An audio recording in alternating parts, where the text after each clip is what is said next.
안녕하십니까. 이해란 TV 진행을 맡은 임수환입니다. 매주 우리 박상봉 박사님 모시고 유럽에서 보도되는 뉴스들 중에 이제 북한 관련 뉴스를 매주 이렇게 요약을 해서 소개를 드리고 있습니다. 오늘은 우리나라를 최근에 방문했던 독일 외상에 관련된 뉴스가 있어서 여러분께 한번 소개해드려보고자 모셨습니다. 네, 안녕하세요. 네.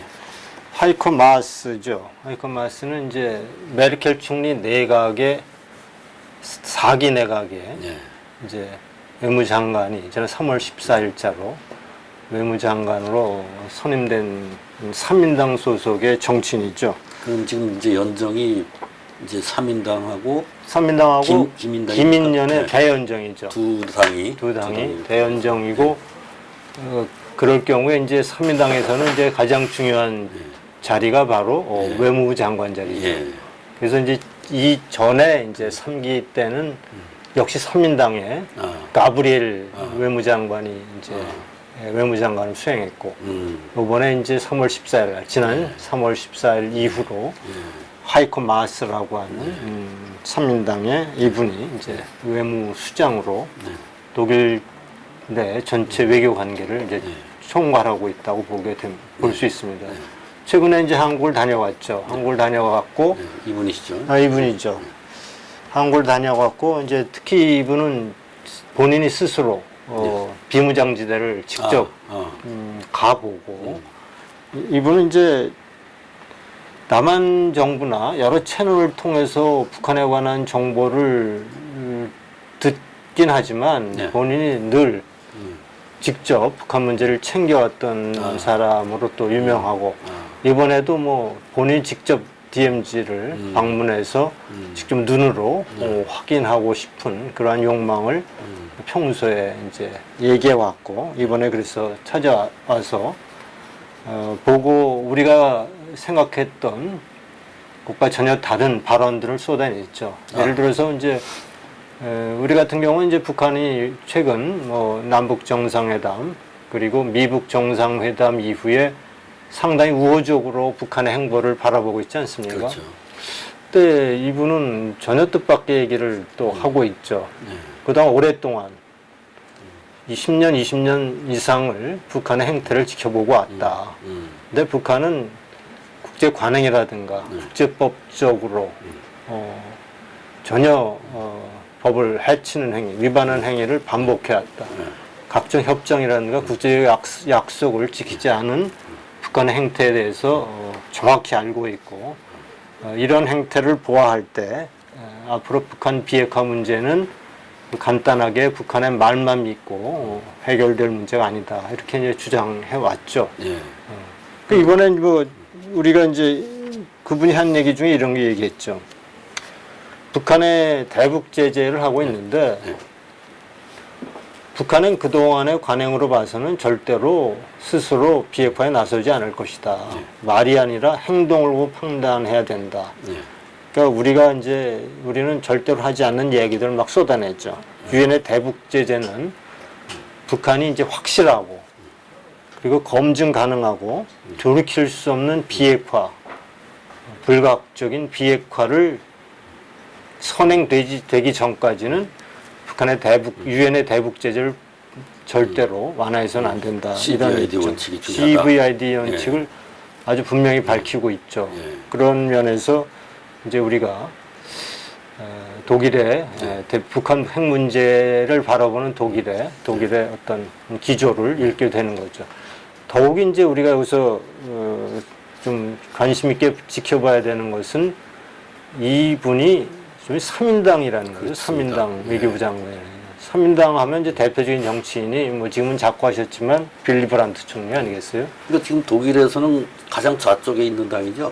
가장 좌쪽은 아니죠. 또 있습니까? 가장 좌쪽은 좌파당이라고. 좌파당이라는 게 이제 새로 생겼나 그럼? 그렇죠. 좌파당이. 그러니까 이제 좌파당은 이제 통일 이후에 그 동독의 이제 공산당, 서해주 통일당이 이제 그레고 기지라고 하는 사람에 의해서 그것이 이제 통일 이후에 완전히 이제 공산당이 변신을 합니다. 그래서 민주주의 얼굴을 가진 사회주의 당 해갖고 민사당을 거쳐서 민사당이 이제 통일 바로 직전에 동독 최초의 자유선거 때 예. 이제 사회주의 통일당으로 후보를 한 게 아니고 이제 입후보한 게 아니고 민사당이라는 이름을 내걸고 이제 총선에 출마해서 16% 정도의 득표율을 기록했죠. 큰 당이네요. 16%. 그 공산당이니까 동독의 공산당이니까 동독 내에서 공산당은 거의 거의 독보적인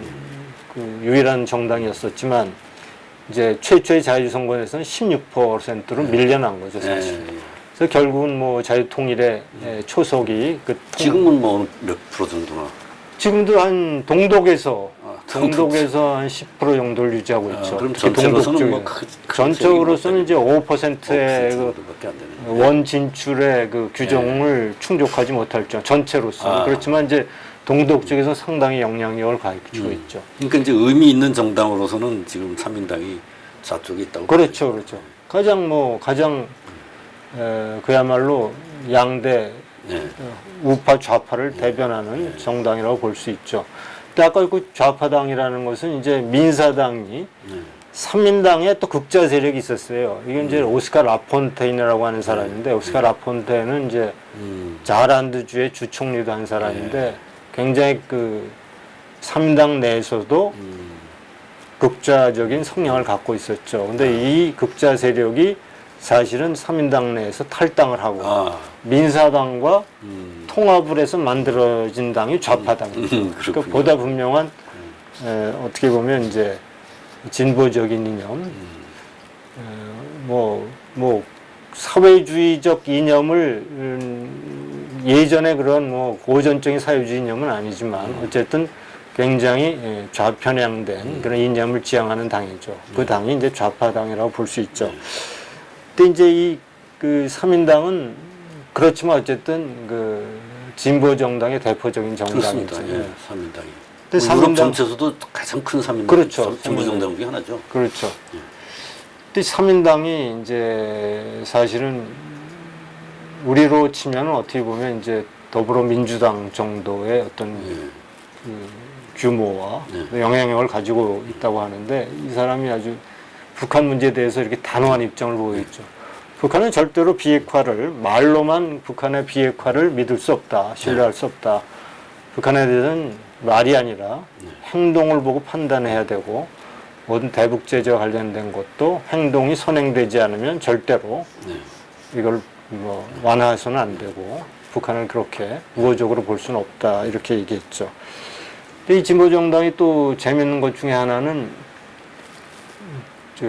예전에 분단 통일 전에 그 니더 작센주 국경지방에 이제 잘스키타라고 하는 도시에 중앙범죄기록소라고 하는 아주 조그만 기구 하나를 뒀어요.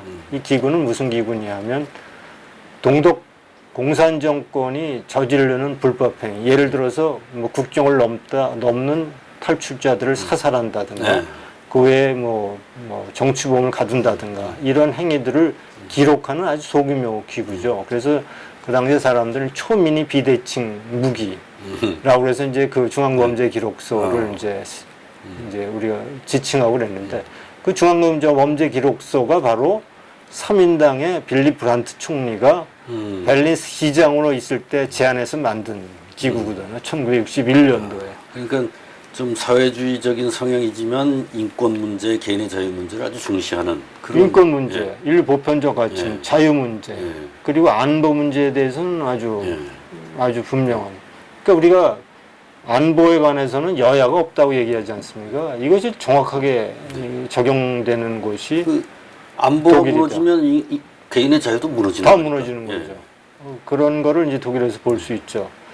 그래서 이제 중앙범죄기록소는 이제 1961년에 세워졌고 28년 동안 베를린 장벽이 1989년도에 베를린 장벽이 무너졌을 때까지 쭉 그동안에 동독 공산 정권의 불법 행위들을 기록해 왔습니다. 그래서 28년 동안 4만 건 이상 그러한 사례들을 쭉 기록해 왔었죠.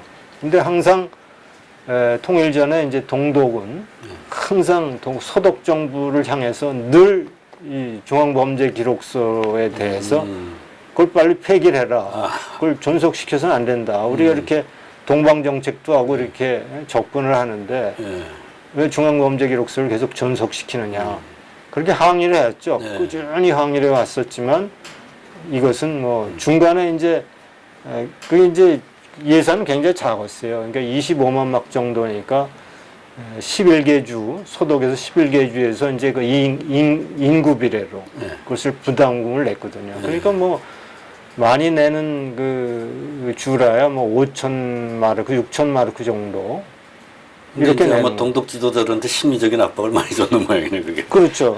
그래서 이제 한때는 근데 니더작센주 아니야 노드라인 베스팔렌 지역에 이제 라우라고 하는 준 총리 시절에 분담금을 안 낸 적이 있어요. 왜냐하면 이제 유일하게 그 주만. 왜냐하면 우리가 이렇게 동소독이 가까워 지내는데 그때 3인당 주총리였는데 라우라고 하는 사람이 이렇게 자꾸 중앙범죄기록서를 저렇게 폐기하도록 요구하는데 계속 유지하는 것이 문제가 있지 않느냐 하고 해서 그 라우라고 하는 라우 주총리가 이제 분담금을 빼먹은 적이 있죠. 근데 6천 마르크 정도 되는 겁니다. 뭐 그러게 봐야 한 300만 원. 근데 통일 후에 이 라우 총리가 라우 주총리가 고백을 했죠. 그때 내가 딱 한 차례죠. 한 차례 분담금을 내지 않은 거에 대해서 지금 내가 잘못됐다. 용서를 빌겠다 하고 한 적이 있어요. 그래서 그때는 연방 재산으로 그 노드라인 베스팔렌주의 분담금을 대신 내서 운영돼 있죠. 어쨌든 이 중앙범죄기록서는 통일될 때까지 운영됐던 기구입니다. 그 기구가 바로 3인당 빌리 브란트에 의해서 만들어졌고 그것이 통일될 때까지 계속 이어져 왔다는 것 자체만 보더라도 독일의 진보 정당을 대표하는 3인당의 우리가 어떤 안보관이라든가 그 통일관, 대북관을 우리가 정확히 볼 수 있는 거죠. 이외에도 이제 또 하나 유명한 또 사건이 하나 있죠. 빌리 브란트 후에 연방 총리였던 헬무트 슈미트 총리 얘기죠. 헬무트 슈미트는 이제 1974년도에 총리가 됐죠. 주총리가 되고 근데 이제 74년도에 총리가 돼서 79년도 그래서 두 번인가 했어요. 근데 이제 본인 재임 기간 중에 동독에 소련제 SS-20라고 하는 핵미사일을 소련이 동독에 배치를 한 겁니다. 근데 동독을 배치를 하니까 근데 이제 그 소위 그 헬무트 슈미트 총리가 나토 이중 결의안이라는 걸 제안을 했어요. 그 제안의 내용은 뭐냐면 동독에서 SS-20라고 하는 소련제 핵미사일을 철거하지 않으면 소독에도 미국산 퍼싱2를 배치할 수밖에 없다. 이렇게 얘기를 한 겁니다. 그러니까 퍼싱2는 이건 방어용 무기도 아니죠. 이거는 뭐 모스크바 10분이면 모스크바까지 날아가서 잿더미를 만들 수 있는 그런 핵미사일이었죠. 굉장히 공포의 미사일이었지만 그것을 놔야 된다고 제안했던 사람이 3인당의 헬무트 슈미트 총리였어요. 그 당시에 그 대학생들 데모가 아주 심했다고 엄청나게 심했죠. 그때는 뭐 소위 프리댄스 베베궁이라고 해서 평화운동이 전 세계적으로 일어날 때 70년대 히피족도 미국에도 반전운동 일어나고. 그래서 뭐 독일에는 뭐 예외 없이 본이라고 하는 수도에는 뭐 거의 매주 평화운동가들이 모여서 이러한 헬무트 슈미트 총리의 나토 격을 규탄하고 그렇게 했죠. 뭐 심지어 인간띠가 100km 이상의 인간띠를 이제 매서 평화운동을 벌리기도 하고. 근데 이제 빌리 브란트가 그렇게 하고 물러나고. 그리고 이제 그 차기로 그렇게 나토 이중 결의안을 이제 통과시키고. 그리고 그 후임에 이제 헬무트 콜 총리가 이제 총리직을 물려받습니다. 그리고 이제 바로 총리가 된 다음에 바로 퍼싱2 700기 정도를 갖다 놓죠. 이제 서독에. 그래서 이제 결국은 이제 통일 후에 이 핵미사일을 이제 폐기하는 그러한 절차를 거쳤는데, 그런 걸 보면 어쨌든 삼인당 정부가 동독의 안보를 위협하는 행위, 인권을 침해한 행위에 대해서는 아주 적극적으로 방어에 나섰고 공격적으로 대항했던 것을 우리가 볼 수 있죠. 그런 의미에서 이제 우리가 시사하는 바가 많죠. 우리나라 진보정당이라고 하는 대표적인 더불어민주당은 사드조차도 반대하고 있고, 친중 노선, 사드는 공격 무기가 아니고 방어 무기. 방어용 무기죠. 완전히 방어용 핵무기도 아니고. 핵무기도 아니고 거기서 날라오는 것만 막겠다는 무기조차도 평화라는 이름으로, 평화운동가와 같이 평화운동 이름으로 반대하는 것을 보면 전혀 다른 노선을 걷고 있다. 그러고 나서도 자기네들이 집권하고 나서는 그게 얽혀가지고 결국은 허용하고 말았어. 허용해도 뭐 허용하기까지 얼마나 불협화음이 많습니다. 뭐 지금도 성주에 가면 뭐 검문소 모르겠습니다. 지금 어떻게 돼 있는지 모르지만 뭐 아직도 성주에서 사드 반대하는 운동을 하고 있다고 하는데 그러니까 독일의 3인당의 행위에 비하면 아주 위선적인 거죠. 진보의 가치와 전혀 다른 그러한 이제 것을 우리가 볼 수 있고, 그 다음에 이번에 이제 마스 외무장관도 사실은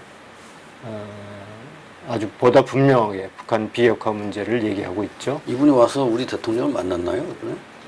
글쎄 뭐 모르겠어요. 그런 뉴스가 없는 것 같은데요? 뉴스가 없는. 조명구 통일부 장관은 만났고 강경화 장관도 만났는데 이제 대통령은 모르겠습니다.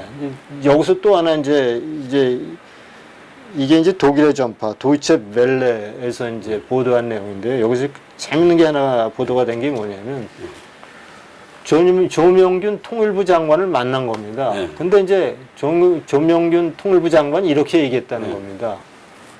북한이 이미 비핵화를 추진했다. 이미 비핵화를 끝냈다. 이렇게 이제 얘기를 한 걸로 이제 마스 장관이 들은 거예요.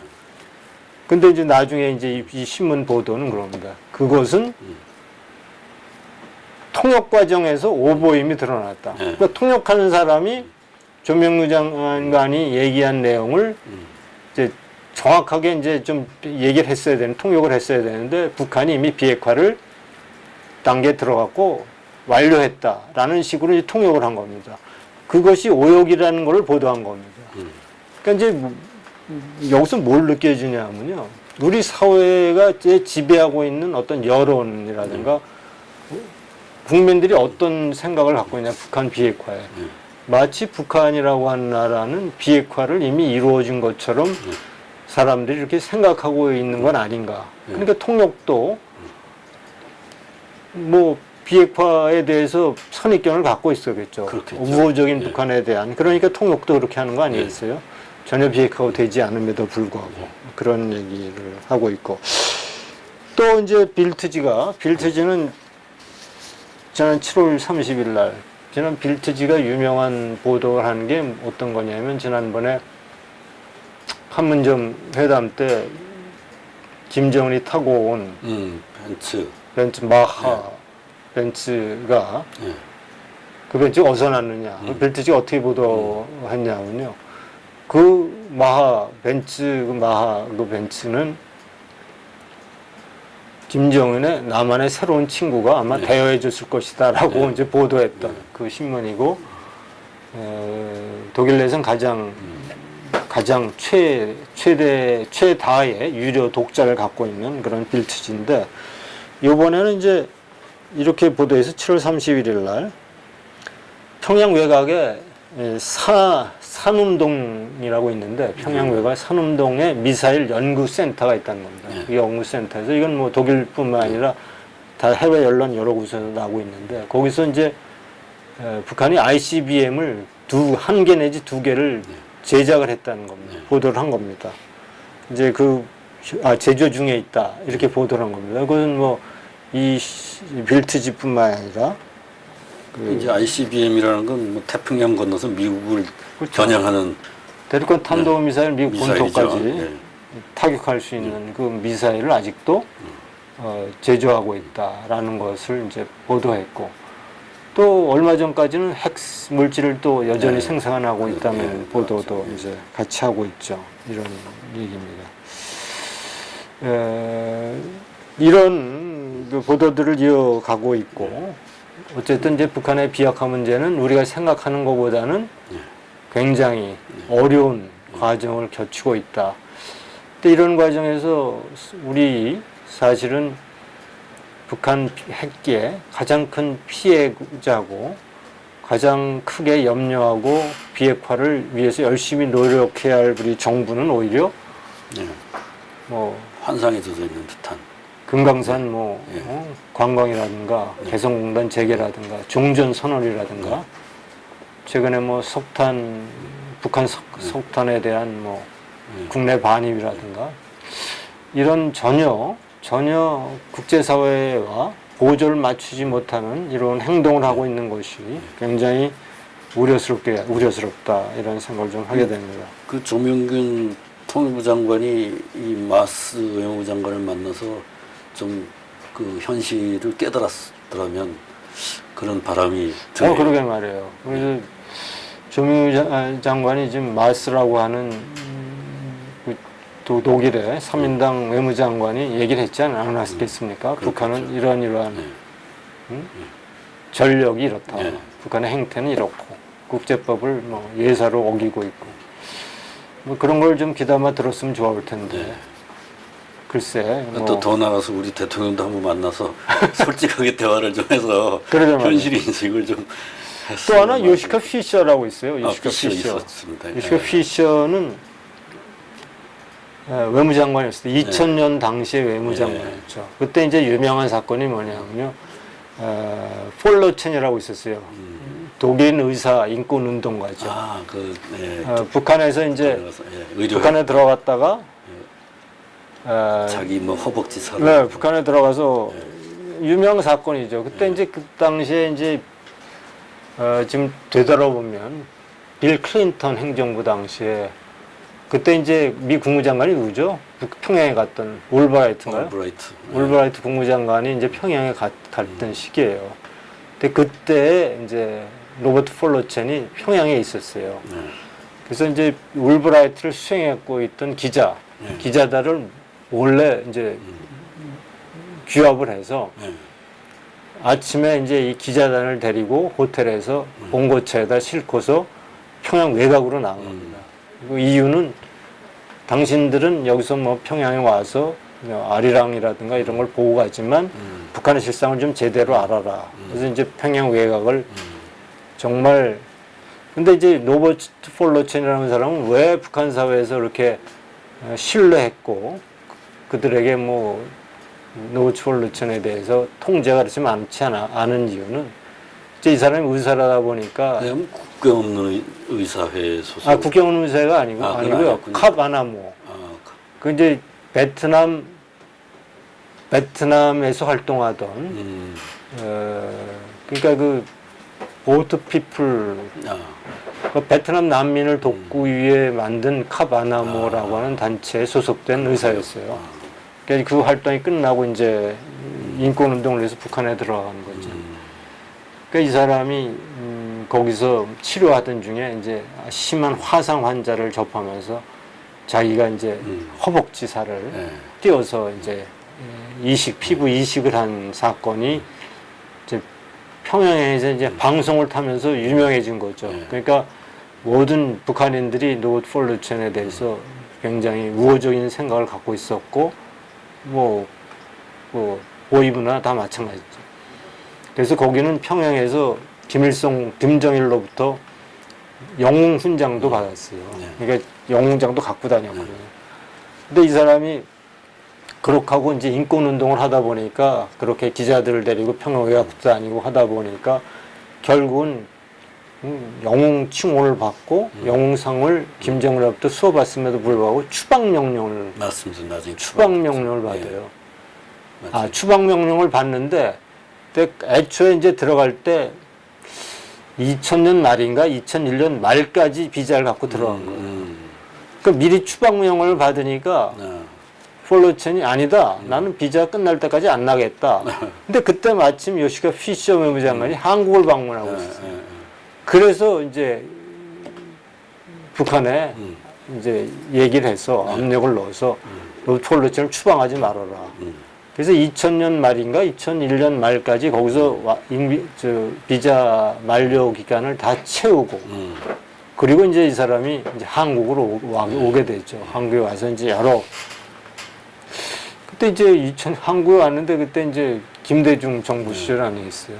여기서 고난을 많이 겪죠. 그래서 활동도 많이 하지만 결국은 뭐 제대로 활동 변변히 못하고 뭐 하여간 뭐 경찰한테 구타도 당하고 그럴 정도였어요. 그럴 정도였죠. 그러다 뭐 지금은 다시 돌아갔는데 모르겠어요. 그동안 그 위에 몇 번 이제 이메일 주고받고 했는데 지금 아직 지금 어떻게 지내는지 근황은 모르죠. 그래서 그때 요시카 피셔는 3인당 정권이 아니고 요시카 피셔는 이제 그린의 녹색당 소속이었죠.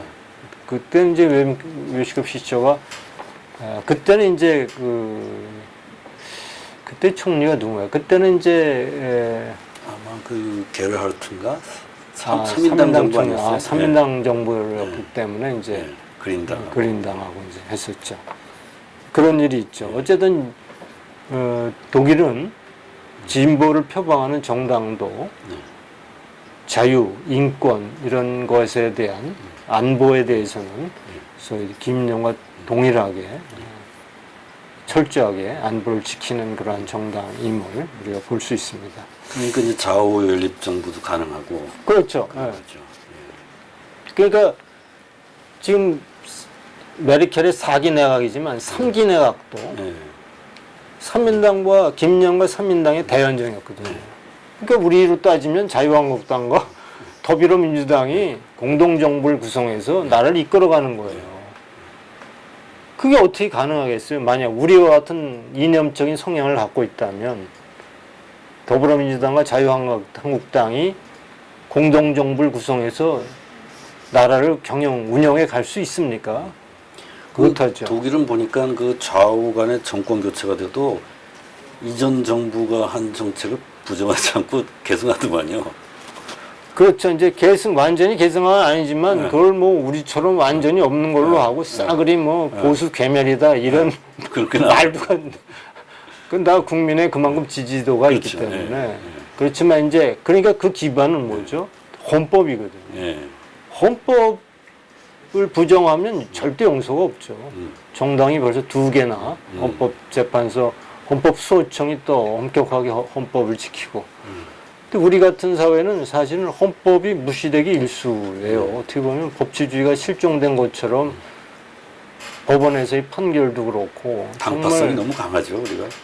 그러니까 사실은 뭐 누구 말 맞다나 상권 분립이 아니라 행정부 밑에 입법 사법이 그런 셈이죠. 소속되어 있는 것처럼 그런 희한한 그런 모습들을 보이고 있는 것 같아서. 특히 뭐 검찰권은 완전히 검찰이나 경찰이나 완전히 이건 뭐 정말 독립적인 수사기관이라고 할 수 없을 정도로 편향적인 그러한 모습을 보이고 있는 걸 보면 참 우리가 가야 할 길이 멀다. 결국은 독일이라는 나라가 그렇게 공동정부를 구성하고 이렇게 왔음에도 불구하고 자유민주 통일을 이루지 않았습니까? 근데 우리가 이제 그러한 상황으로 본다면 어떻게 그 공동정부를 구성할 수 있을까 할 정도로 이념적으로 혼란하고 특히 대북관과 같아서는 대북관에 대해서는 전혀 교집합을 찾을 수 없는 정도의 극단적인 갈등을 보이고 있는 모습, 국가 안보에 대해서도 그렇고 이런 것을 보면 정말 우리와 독일은 너무나 차이가 많이 난다 이런 생각을 좀 합니다. 또 하나 이제 이건 뭐 조금 다른 얘기지만 정치적인 얘기는 아니고요. 요른 안데르센이라고 하는 축구 선수가 있었어요. 1990년대에 독일 분데스리가의 골키퍼 왕이었어요. 아주 유명한 골키퍼였는데 이 사람이 이제 오스트리아의 잘츠부르크 축구팀 코치로 가 있었습니다. 네. 근데 이 축구팀이 2015년도에 재정난으로 해체됩니다. 그래서 이 사람이 이제 뭐 노르웨이 이게 독일인이었는데 네. 오스트리아에서 이제 독일로 이제 귀향을 하는 거죠. 근데 귀향하자마자 이제 그러니까 뭐라 그럴까요? 그 북한에서 코치로 와달라는 그런 소식을 들은 겁니다. 네. 그 사람이 이제 북한에 간 거예요. 그래서 2015년, 2016년부터 북한팀 코치로 열심히 이제 축구 기술을 전파했는데 그리고 이제 임기가 이제 끝났어요. 그래서 3월 달에 2018년 3월 13일, 3월 30일 그래서 북한 팀 코치를 끝으로 그 사람이 이제 독일로 간 게 아니라 어디로 가겠습니까? 한국으로 또 들어왔죠. 한국에 인천 유나이티드라고 하는 축구팀이 있나 봐요. 인천 유나이티드. 거기서 이제 코치를 또 하고 있다는 거예요. 최근에 이제 그렇게 현재는 인천에서 코치로 일을 하고 있다. 이제 이 사람이 북한에서의 이제 코치 생활을 이렇게 얘기하는 겁니다. 고급 호텔에서 잘 지냈다. 사람들 호텔. 얘기도 잘 들어주고 열심히 배우려고. 그래서 뭐 다 좋았다. 근데 이제 거기는 뭐 개인적인 자유 활동을 못 하고 어떤 정치적인 발언도 못 하고 그리고 무슨 집회를 할 수도 없고 그리고 모든 미디어나 모든 것들이 다 국가의 통제하에 철저히 들어가 있다. 이렇게 이제 얘기를 한 겁니다. 그리고 이제 이것을 이제 보도한 요런 안데르젠의 북한 코치의 그 상황을 이를 인터뷰한 오스트리아 호이트라고 하는 방송은 또 이렇게 얘기를 하는 거죠. 7월 30일 어저께 그런 안데르젠은 열심히 북한에서 활동을 하고 좋은 대우를 받고 왔고 불편함이 없었지만 그 이면에는 정치적 자유, 집회 결사의 자유, 표현의 자유가 없는 나라다. 그리고 이 나라는 지금 20만이라고 하는 정치범들이 여러 곳에 수용소에서 수감돼 있는 인권 침해국이다 하는 얘기를 이제 덧붙여서 보도하고 있습니다.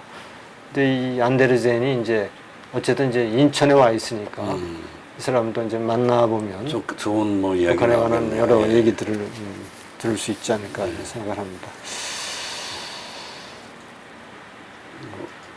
또 뭐 우리가 어쨌든 최근에 이제 북한 비핵화 관련된 얘기도 있습니다만은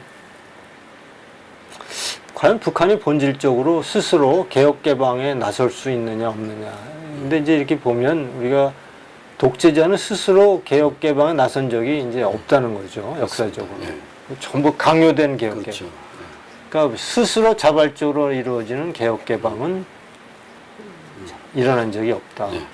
이제 독일만 보더라도 호네카 당시 총서기 때만 해도 사실은 동독 내에서 소위 라이프치히 월요 데모가 시작되니까 주변국들이 다 동독 탈출도 일어나고 그러니까 홍가리도 반동독, 동독에 등을 돌리고 특히 서독이라고 하는 나라가 절대로 동독의 호네카 정권을 지지하지 않고 그들에게 보다 자유로운 여행의 자유라든가 표현의 자유를 허락하라고 얘기했고 그리고 오히려 심지어 호네카를 향해서 통일을 원한다면 자유선거를 실시해서 민주적 지도자를 뽑아라. 이런 과정 속에서 사실 헝가리도 등을 돌리고 체코, 프라하, 체코, 폴란드 등을 돌린 이런 와중에서 소독마저 완강에 나오고 근데 결정적으로 호네카가 믿었던 당시의 권력 하나는 소련이었죠. 소련. 소련의 이제 고르바초프가 1989년 10월 4일 날 이제 동독 정부 수립 동독 건국 40주년에 베를린에 오죠. 베를린 기념 연설에서 호네카는 이제 그 고르바초프의 지원을 받아서 월요 데모를 이제 진압하려고 그랬죠. 완전히 그 중국의 천안문 사태 진압할 것처럼 진압할 계획을 갖고 있었는데 의외로 고르바초프가 꾸짖었죠. 그때 유명한 그때 연설 내용이 Wer zu spät kommt, bestraft das Leben. 뭐 그렇게 얘기한 거예요. 이게 내용은 뭐냐면 어쨌든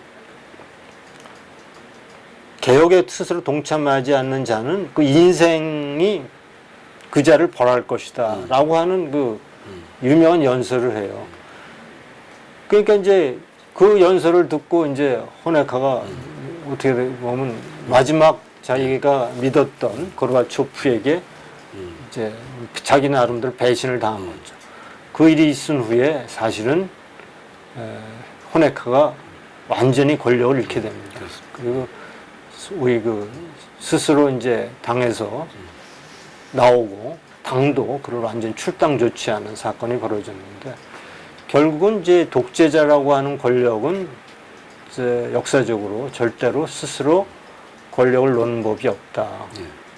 그러니까 정말 강요된 개혁 개방만이 독재자를 움직일 수 있다. 그런 의미에서 최근 독재자 김정은에 대해서 주변국들이 얼마나 강요된 개혁 개방을 요구하고 있는지 우리가 되돌아보면 이 독재자를 밀어주고 있는 중국이라든가 이런 나라들을 우리가 참 그런 나라들이 사실은 북한의 개혁 개방을 좀 방해하는 거죠. 방해하고 있고 늦추고 있고 그 과정에서 북한 주민들은 더욱더 힘든 고통의 나날을 보내고 있고 우리나라 정부도 사실은 북한의 개혁 개방을 좀 강요하고 그를 좀 밀어주는 그렇게 해야 될 텐데 오히려 김정은에게 면죄부를 주는 듯한 이런 행태를 보인다고 한다면 결국 역사로부터 또 심판을 받는 그러한 우리가 미래를 보는 것 같아서 그래서 이러한 그 독일의 역사를 통해서도 앞으로 우리의 미래를 바라보는 것 같다는 생각을 좀 하게 됩니다. 오늘 오늘은 여기까지 하도록 하겠습니다. 네, 감사합니다. 참 수고 많으셨습니다. 네, 고맙습니다. 감사합니다. 예.